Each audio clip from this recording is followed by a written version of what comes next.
Nunca voy a olvidar el momento exacto en que entendí que mi mejor amigo llevaba meses preparándose para traicionarme, y que yo, sin que él lo supiera, ya estaba listo para destruirlo. Todo empezó un martes cualquiera. Yo estaba arruinado. Literalmente mirando mi cuenta bancaria como si pudiera aparecer dinero por compasión. Había perdido mi trabajo. Mi relación acababa de terminar y sentía que estaba retrocediendo en la vida mientras todos avanzaban. Y ahí apareció Carlos. Carlos era mi amigo desde la universidad. De esos amigos con los que compartes noches sin dormir, secretos, planes absurdos de hacerte millonario antes de los 30. Me llamó y me dijo que necesitaba verme urgente. Nos sentamos en un bar pequeño, y sin rodeos me soltó que tenía una idea de negocio brutal. Que el mercado estaba explotando. Que solo necesitaba a alguien de confianza para levantarlo con él. Yo le pregunté qué tipo de negocio. Él me explicó que era una agencia digital enfocada en automatización para empresas pequeñas. Clientes ya interesados, contactos listos, solo hacía falta alguien que trabajara la operación diaria. Luego me miró directo y dijo que yo era la única persona en la que confiaba para hacerlo crecer. No les voy a mentir, en ese momento sentí que alguien me estaba salvando. Le pregunté cómo íbamos a dividir todo. Él respondió que, por temas legales y rapidez, iba a registrar la empresa solo a su nombre al principio, pero que obviamente éramos socios al 50%. Que apenas entrara dinero, haríamos el cambio formal. Yo dudé. Y él lo notó. Me dijo que éramos hermanos, que después de tantos años juntos jamás me haría algo así, que el papeleo era solo temporal. Ahí fue mi primer error. Acepté. Pero hay algo importante sobre mí, puedo confiar en alguien, pero nunca dejo de leer lo que firmo. Desde el primer día trabajé como si fuera mío. Yo conseguía clientes. Yo diseñaba procesos. Yo atendía llamadas a las 2 de la mañana. Yo arreglaba problemas cuando todo se caía. Carlos aparecía en reuniones importantes, sonreía, hablaba bonito y cerraba acuerdos. Al principio todo era perfecto. Dinero entrando. Clientes felices. Nosotros celebrando como dos idiotas convencidos de que lo habíamos logrado. Un día, después de 3 meses sin parar, le dije que ya era momento de formalizar mi participación. Él respondió tranquilo que claro, que lo estaba viendo con su abogado. Pasó una semana. Luego 2. Luego un mes. Cada vez que preguntaba, tenía una excusa nueva. Yo dije que necesitaba ver los documentos de la empresa para entender mejor impuestos y estructura. Él dudó medio segundo, y me los envió. Ese medio segundo fue la primera alarma real. Esa noche abrí todos los archivos. Contratos. Registro mercantil. Acuerdos internos. Y mientras leía, algo empezó a oler mal. Muy mal. Porque en ningún lugar, ni uno solo, aparecía mi nombre. Ni como socio. Ni como consultor. Ni como empleado. Nada. Yo le escribí inmediatamente preguntando por qué no figuraba. Él respondió relajado que era temporal, que no me preocupara, que todo estaba hablado entre nosotros. Ahí fue cuando algo dentro de mí cambió. Porque entendí una cosa muy simple. Si mañana decidía echarme, legalmente yo no existía. Pero lo que Carlos no sabía, era que yo había seguido leyendo hasta el final. Y en la última página encontré una cláusula que él claramente pensó que nadie iba a revisar. Una cláusula que, meses después, iba a arruinarle la vida. Y justo ahí empezó realmente la historia. La cláusula decía algo aparentemente aburrido. Algo que la mayoría de la gente salta sin leer. Hablaba sobre la propiedad intelectual y la responsabilidad operativa del negocio. Pero mientras avanzaba línea por línea sentí como el corazón empezaba a latirme más fuerte. Porque ahí decía claramente que todo el desarrollo operativo, los sistemas internos, los procesos automatizados y las bases de datos creadas por terceros colaboradores externos pertenecían a sus creadores hasta que existiera un contrato formal de cesión firmado. Y ese contrato no existía. Yo no había firmado nada cediendo mi trabajo. Nada. Ni una sola hoja. Me quedé mirando la pantalla en silencio. No estaba dentro de la empresa. Pero tampoco les pertenecía lo que hacía funcionar la empresa. En ese momento entendí algo brutal. Carlos pensaba que yo era el empleado gratis más motivado del mundo. Pero legalmente yo era un proveedor independiente sin contrato. Y todo el cerebro del negocio era mío. Cerré el portátil y no le dije nada. Al día siguiente llegué a la oficina como siempre. Sonriendo. Trabajando. Hablando con clientes. Él me saludó normal, como si nada pasara. Me preguntó si ya había visto los documentos. Yo respondí que sí, que todo estaba claro. Él sonrió aliviado. Ahí confirmé que sabía perfectamente lo que estaba haciendo. Durante las siguientes semanas trabajé incluso más duro. Pero ya no trabajaba por la empresa. Trabajaba para entender cada rincón del sistema. Empecé a hacer copias organizadas de todo lo que yo había creado. Automatizaciones. Scripts. Plantillas. Estrategias de captación. Bases de datos de clientes. Correos. Procesos de ventas. Todo lo guardé fuera del servidor principal. Sin romper nada. Sin sabotear nada. Solo protegiendo lo mío. Mientras tanto, Carlos empezó a cambiar. El dinero empezó a entrar fuerte. Pasamos de sobrevivir a facturar cifras que nunca había visto. Y con el dinero llegó algo que no esperaba. Su ego explotó. Empezó a hablar diferente. Me decía que él era la cara del negocio. Que gracias a su visión todo estaba creciendo. Yo respondía que claro, que sin su liderazgo nada existiría. Él se lo creyó. Un viernes por la noche salimos a celebrar un contrato grande. Estábamos tomando algo cuando soltó una frase que todavía recuerdo palabra por palabra. Me dijo riéndose que menos mal había puesto todo a su nombre porque las amistades se rompen por dinero. Yo pregunté si hablaba en serio. Él respondió que no era personal, que simplemente era inteligente protegerse. Sonrió mientras bebía. Y ahí supe que nunca tuvo intención de compartir nada. No era algo temporal. Era el plan desde el principio. Esa noche volví a casa y no pude dormir.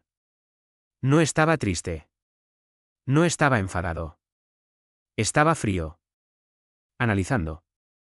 Pensando. Recordando cada hora gratis, cada madrugada trabajando mientras él dormía, cada vez que confié porque creía que éramos familia. Decidí algo simple. No iba a discutir. No iba a gritar. No iba a pedir justicia.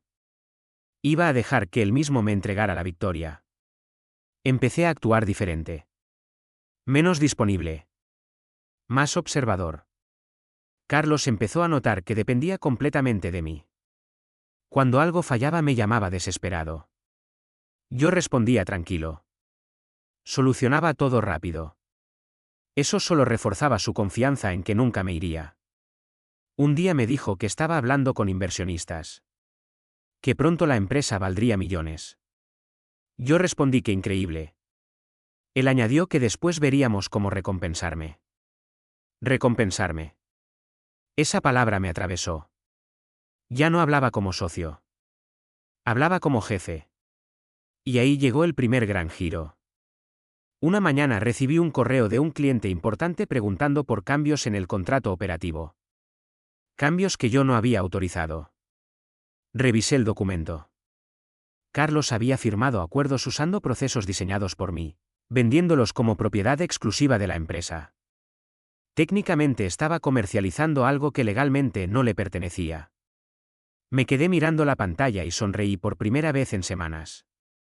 Porque acababa de cometer un error enorme. No solo me había dejado fuera. Ahora estaba utilizando activamente algo que yo podía reclamar en cualquier momento. Y en ese instante entendí que la venganza perfecta no era destruir la empresa. Era dejar que creciera lo suficiente, para que la caída doliera el doble. Así que seguí trabajando. Seguí ayudándolo. Seguí siendo el socio invisible perfecto. Mientras, en silencio, empecé a hablar con alguien que Carlos jamás imaginó que entraría en esta historia. Un abogado especializado en propiedad intelectual. Y la primera cosa que ese abogado me dijo cambió completamente el juego. Me dijo que técnicamente yo no era la víctima. Yo tenía el control absoluto, solo que todavía no lo sabía. Recuerdo perfectamente la reunión con el abogado. Entré pensando que iba a escuchar malas noticias. Que me diría que sin mi nombre en la empresa no tenía nada. Pero pasó lo contrario. Él empezó a revisar todos mis archivos en silencio. Iba pasando páginas. Asentía. Tomaba notas. Yo estaba nervioso. Finalmente levantó la mirada y dijo algo que todavía me da escalofríos. Me dijo que tu amigo cree que te engañó, pero en realidad se dejó una bomba legal dentro del negocio. Yo le pregunté qué significaba exactamente. Él respondió que sin un contrato de cesión firmado yo seguía siendo dueño de todo el sistema operativo que hacía funcionar la empresa. Me explicó que la empresa existía legalmente, sí. Pero el motor que generaba el dinero no era propiedad de la empresa. Era mío. Yo pregunté si podía reclamarlo. Él dijo que no solo podía. Que tenía derecho inmediato a hacerlo. Sentí una mezcla rara.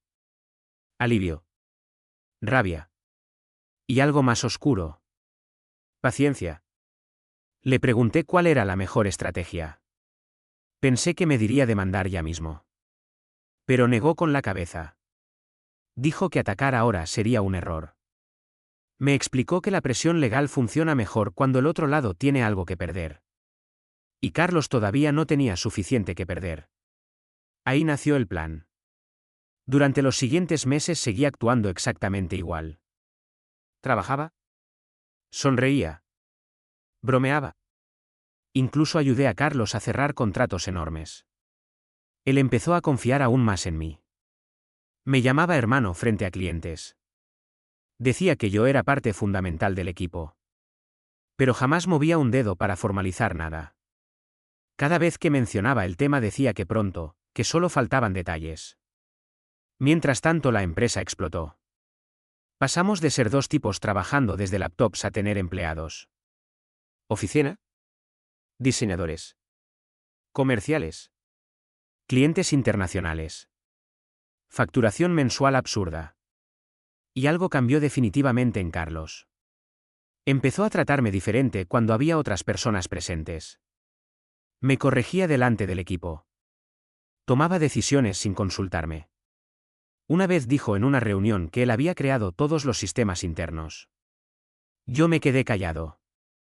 Nadie sabía que yo los había diseñado. Nadie excepto él. Después de esa reunión lo confronté tranquilo. Le dije que me incomodaba que se atribuyera mi trabajo.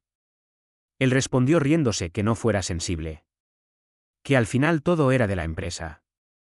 Y la empresa era suya. Esa frase fue el punto final emocional para mí. Ese día dejé de verlo como amigo. Solo veía a alguien que iba a aprender una lección muy cara. Seguí documentando todo. Correos. Mensajes. Grabaciones de reuniones donde reconocía mi trabajo. Fechas de creación de sistemas. Versiones originales. Todo organizado. El abogado me dijo que parecía que me estaba preparando para una guerra. Yo respondí que no. Que me estaba preparando para ganar sin pelear. Pasaron 6 meses más. Y entonces llegó el segundo gran giro. Carlos anunció que un grupo inversor quería entrar en la empresa.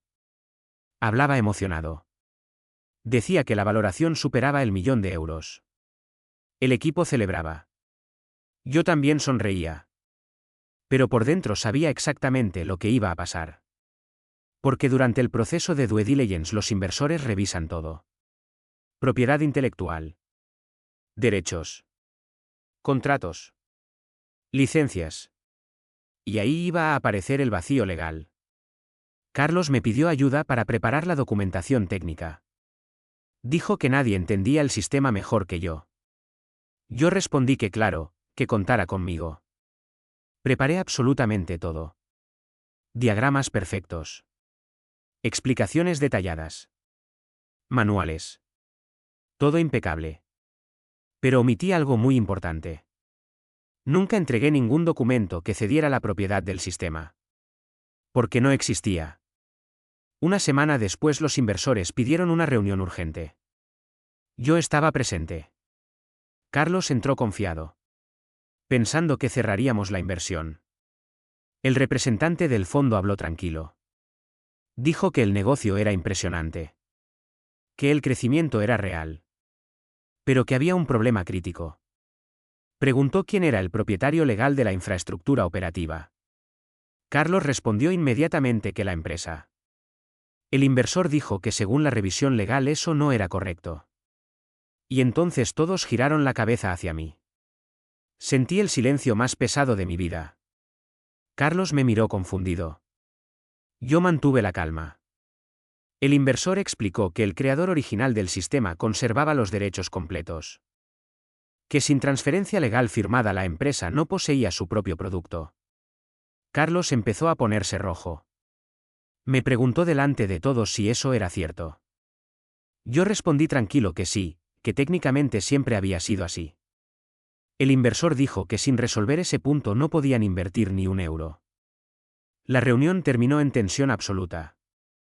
Cuando los inversores se fueron, Carlos cerró la puerta y explotó. Me preguntó por qué nunca le había dicho que eso era un problema. Yo respondí que sí se lo había dicho muchas veces cuando pedía formalizar mi participación. Él empezó a caminar nervioso. Me dijo que necesitábamos arreglarlo rápido. Que firmara la cesión cuanto antes. Yo pregunté qué recibiría a cambio. Él respondió que luego veríamos una compensación justa. Otra vez esa palabra. Compensación.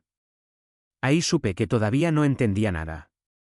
Lo miré y le dije algo que nunca pensé decirle a alguien que alguna vez llamé hermano.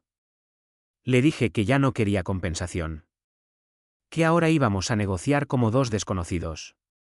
Y por primera vez desde que empezó todo, vi miedo real en sus ojos. Porque acababa de entender que el negocio que creía totalmente suyo dependía completamente de la única persona a la que había intentado dejar fuera. Y lo peor para él, era que esto solo era el principio. El silencio después de esa reunión fue incómodo. Pesado. Carlos caminaba de un lado a otro como si el suelo se estuviera rompiendo bajo sus pies. Yo me quedé sentado tranquilo. Por primera vez en casi 2 años no sentía ansiedad. Sentía control. Él finalmente me preguntó qué quería exactamente. No sonaba enfadado. Sonaba asustado. Yo respondí que quería lo mismo que había pedido desde el primer día. Sociedad real. Participación legal. Reconocimiento de mi trabajo. Él dijo que claro, que eso siempre estuvo sobre la mesa. Yo respondí que no. Que nunca lo estuvo. Porque cuando alguien quiere compartir algo no espera a que aparezcan inversionistas para hacerlo. Se quedó callado. Intentó cambiar el tono. Me dijo que no destruyera todo por orgullo. Que los dos íbamos a ganar muchísimo dinero. Yo respondí que el dinero nunca fue el problema. El problema fue la traición. Eso lo descolocó. Porque hasta ese momento él pensaba que todo era una negociación económica. No entendía que yo ya había hecho el duelo de nuestra amistad meses atrás. Durante los días siguientes empezó una etapa rara. Carlos se volvió extremadamente amable conmigo. Me ofrecía café. Me preguntaba cómo estaba. Me incluía en reuniones donde antes ni me mencionaba. Incluso empezó a presentarme como socio frente al equipo. Pero ya era tarde. Yo observaba todo con distancia emocional. Como si estuviera viendo una película. Mientras tanto, los inversionistas seguían presionando. Querían una solución rápida o se retirarían. Carlos me llamó una noche para cenar. Fuimos al mismo bar donde todo había empezado. Intentó recrear la vieja dinámica. Recordó historias de la universidad. Momentos difíciles. Dijo que éramos familia. Yo escuchaba en silencio. Luego me preguntó directamente qué necesitaba para firmar la cesión. Saqué un papel que llevaba preparado desde hacía semanas. No era una amenaza. Era una propuesta formal. 50% real de la empresa. Participación retroactiva desde la fundación. Pago por uso pasado de la propiedad intelectual. Y un contrato blindado que impedía decisiones unilaterales. Carlos dejó de sonreír. Dijo que era demasiado. Yo respondí que era exactamente lo justo. Me dijo que nunca aceptaría algo así. Yo respondí tranquilo que entonces la empresa tampoco tendría sistema operativo. Esa fue la primera vez que levantó la voz. Dijo que yo estaba intentando robarle su empresa. Esa frase me hizo reír. Le recordé que legalmente la empresa funcionaba gracias a algo que nunca le perteneció. Él se quedó en silencio largo rato. Luego dijo que necesitaba pensarlo. Pasaron 3 días sin hablarnos. El ambiente en la oficina era extraño. Los empleados notaban tensión pero no entendían nada. Entonces llegó el tercer gran giro. Un cliente enorme canceló contrato porque los inversionistas habían pausado su entrada. Sin inversión el crecimiento se congeló. Carlos empezó a entrar en pánico. Me llamaba constantemente. Yo respondía educado pero sin urgencia. Ya no corría a salvar incendios. Una tarde entró a mi oficina y cerró la puerta. Me dijo que aceptaba negociar. Pero quería bajar mi porcentaje. Yo respondí que el porcentaje no era negociable. Porque no estaba comprando algo. Estaba regularizando una realidad que él había evitado. Me preguntó si realmente estaba dispuesto a dejar caer todo. Yo dije que sí. Porque yo podía reconstruir el negocio desde cero en meses. Pero él perdería años de reputación. Clientes. Inversores. Credibilidad. Ahí entendió que la balanza nunca estuvo de su lado. Intentó un último movimiento. Me dijo que había consultado con otros abogados y que tal vez podían obligarme a transferir los derechos. Yo respondí que perfecto. Que lo intentara. Porque eso abriría un proceso legal donde saldrían a la luz todos los correos, promesas y reconocimientos de mi trabajo. Su expresión cambió inmediatamente. Sabía que un juicio destruiría la empresa antes de empezar. Esa noche me escribió un mensaje largo. Decía que se sentía traicionado. Que yo había cambiado. Que antes no era así. Le respondí algo que llevaba meses guardado. Le dije que yo no cambié. Solo dejé de confiar ciegamente. Al día siguiente aceptó firmar una reunión formal con abogados de ambos lados. Y ahí ocurrió algo que jamás imaginé. Durante la negociación uno de los inversionistas pidió hablar conmigo a solas. Me dijo que habían estado observando todo. Que la forma en que manejé la situación demostraba quién realmente sostenía el negocio. Y luego soltó una frase que cambió completamente el tablero. Me dijo que si las negociaciones con Carlos fracasaban, ellos estaban dispuestos a invertir directamente conmigo. Sentí un silencio interno enorme. Porque de repente ya no necesitaba recuperar mi lugar en la empresa. Podía crear una nueva sin él.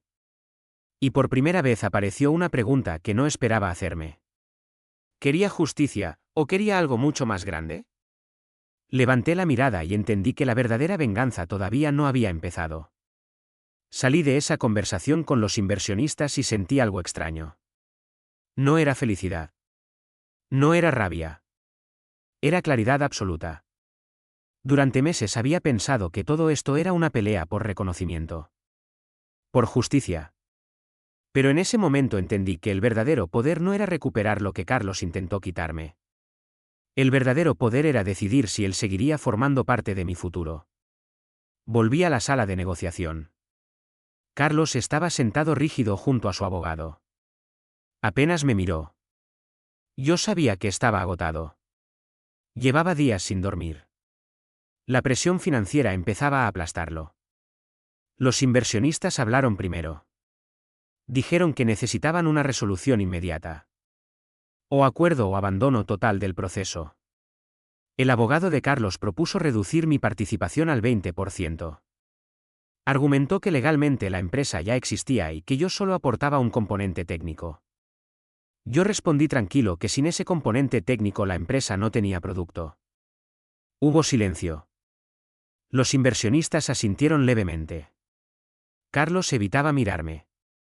Entonces decidí hacer algo que nadie esperaba. Dije que quería hablar directamente con él sin abogados durante 5 minutos. Todos salieron. Nos quedamos solos. Fue la primera vez en meses que realmente nos miramos como antes. Le pregunté por qué lo hizo. No como negociación. Como persona. Él tardó en responder. Finalmente dijo que tenía miedo. Miedo de que yo lo abandonara. Miedo de perder control. Miedo de que si todo estaba a nombre de los dos algún día yo pudiera sacarlo.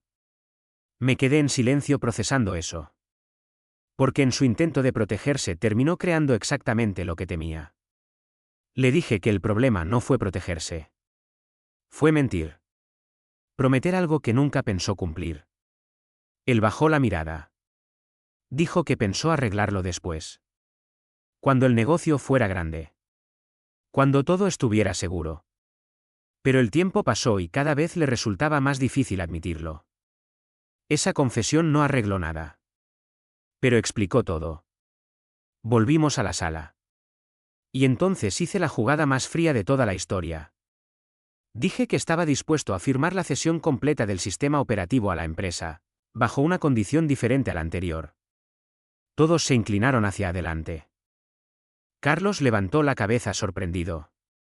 Yo dije que no quería el 50%. Quería el 51%.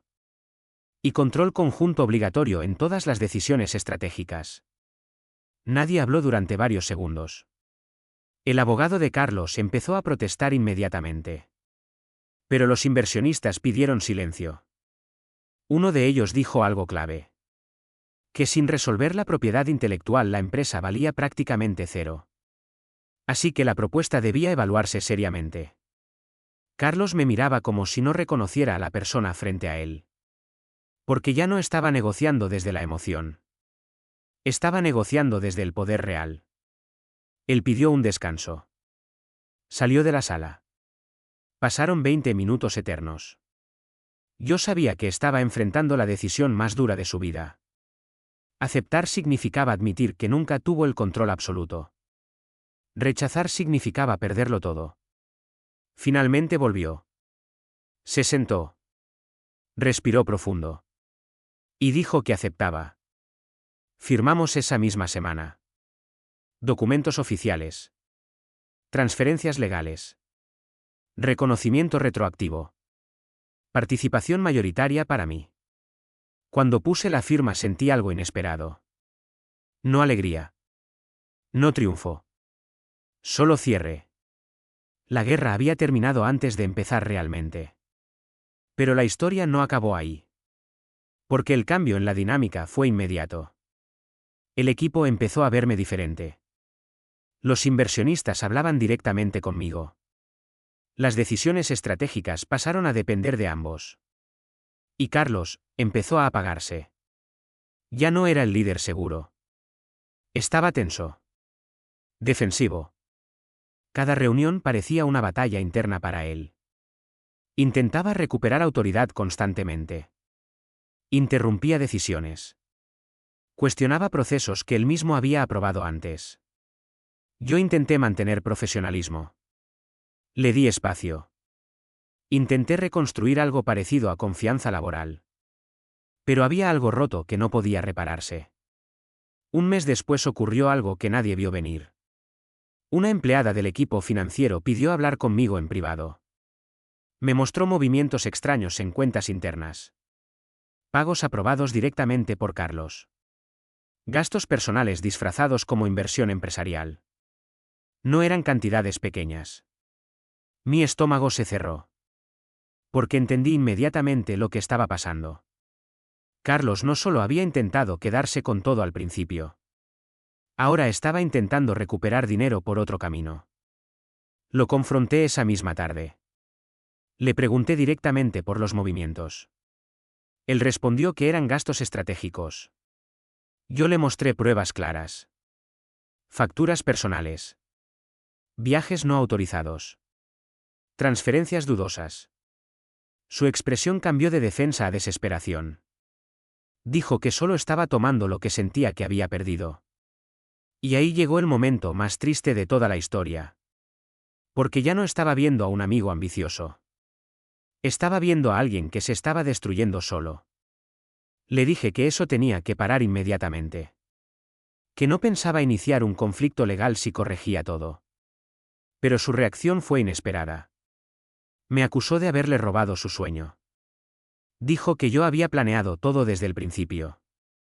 Que lo había manipulado. Escuchar eso me golpeó más que cualquier traición anterior. Porque confirmó algo doloroso. En su mente yo era el villano. No importaba la verdad. Esa noche entendí que la venganza más dura no era ganar. Era ver cómo alguien que quisiste se convertía en su propia caída. Y lo peor, era que aún faltaba el último giro de la historia. Uno que ni siquiera yo había anticipado. Después de esa discusión supe que ya no había vuelta atrás. No era una crisis temporal. Carlos ya no estaba luchando por la empresa. Estaba luchando contra mí. Y cuando alguien empieza a verte como enemigo, cualquier intento de salvar la relación solo alarga el inevitable final. Durante las semanas siguientes todo se volvió incómodo. Él llegaba tarde. Evitaba reuniones importantes. Tomaba decisiones impulsivas sin avisar. El equipo empezó a notar tensión real entre nosotros. Algunos empleados incluso me preguntaron en privado si la empresa estaba en peligro. Yo respondía que no. Pero por dentro sabía que algo iba a romperse pronto. El departamento financiero siguió encontrando irregularidades. Nada ilegal todavía. Pero sí suficiente para destruir la confianza interna. Hablé nuevamente con él. Esta vez sin emoción. Le dije que necesitábamos proteger la empresa por encima de todo. Él respondió que ya no confiaba en mí. Que sentía que lo estaba desplazando lentamente. Intenté explicarle que sus propias decisiones lo estaban alejando. Pero no escuchaba. Solo veía amenaza. Una noche recibí una llamada del principal inversionista. Me dijo que estaban preocupados. Que el comportamiento de Carlos estaba generando riesgo reputacional. Y luego me preguntó algo directo. Me preguntó si yo veía viable seguir trabajando con él a largo plazo. Esa pregunta me persiguió toda la noche. Porque por primera vez tuve que aceptar algo que llevaba meses evitando. Ya no éramos socios. Solo dos personas atrapadas en una historia que había terminado emocionalmente hacía tiempo. Al día siguiente convoqué una reunión del consejo. Presenté los reportes financieros.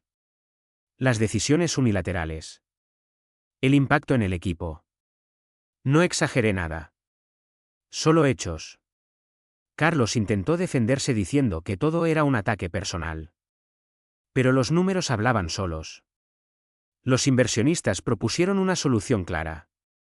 Comprar su participación. Darle una salida digna antes de que la situación empeorara. El silencio fue brutal. Él me miró esperando que yo lo defendiera. Durante unos segundos recordé al amigo de la universidad. Las risas. Los planes absurdos. Las noches soñando con el futuro. Y entendí algo doloroso. Yo ya lo había defendido demasiadas veces. Esta vez tenía que defender lo que habíamos construido. Asentí lentamente. Carlos bajó la mirada. No gritó. No discutió. Solo parecía cansado. Muy cansado. La negociación duró 2 semanas. Finalmente aceptó vender su parte. Recibió una cantidad enorme de dinero. Mucho más de lo que cualquiera de nosotros imaginó cuando empezamos. El día que firmó su salida fue extraño. La oficina estaba silenciosa. Antes de irse pasó por mi despacho. Se quedó parado unos segundos sin hablar. Luego dijo que nunca pensó que todo terminaría así. Yo respondí que yo tampoco. Me preguntó si alguna vez planeé todo. Le dije la verdad. Nunca planeé vengarme. Solo me negué a seguir siendo invisible. Asintió. Dijo que ojalá hubiera hecho las cosas diferentes desde el principio. Y por primera vez en toda la historia, sonó sincero. Nos dimos la mano. Sin abrazo. Sin drama. Solo dos personas aceptando las consecuencias de sus decisiones. ¿Se fue? Y no lo volví a ver. Meses después la empresa creció aún más. Cerramos la inversión. Abrimos nuevas oficinas. El equipo se estabilizó. Todo funcionaba mejor. Pero lo más curioso es que la sensación de victoria nunca llegó como imaginaba. No hubo música épica. No hubo momento de celebración. Solo tranquilidad. Porque la verdadera lección no fue cómo gané. Fue entender algo que nadie te enseña cuando empiezas un negocio con amigos. La traición rara vez llega como un golpe directo. Llega disfrazada de confianza mal administrada. De promesas sin papel. Del somos hermanos, luego arreglamos. Y desde entonces tengo una regla que jamás vuelvo a romper. Puedes confiar en alguien con el corazón. Pero los acuerdos siempre se escriben con tinta. Porque leer los documentos no salvó solo mi dinero. Salvó mi futuro. Y la ironía más grande de toda la historia es esta. Carlos pensó que dejarme fuera le daba control. Pero fue exactamente esa decisión la que terminó entregándome todo.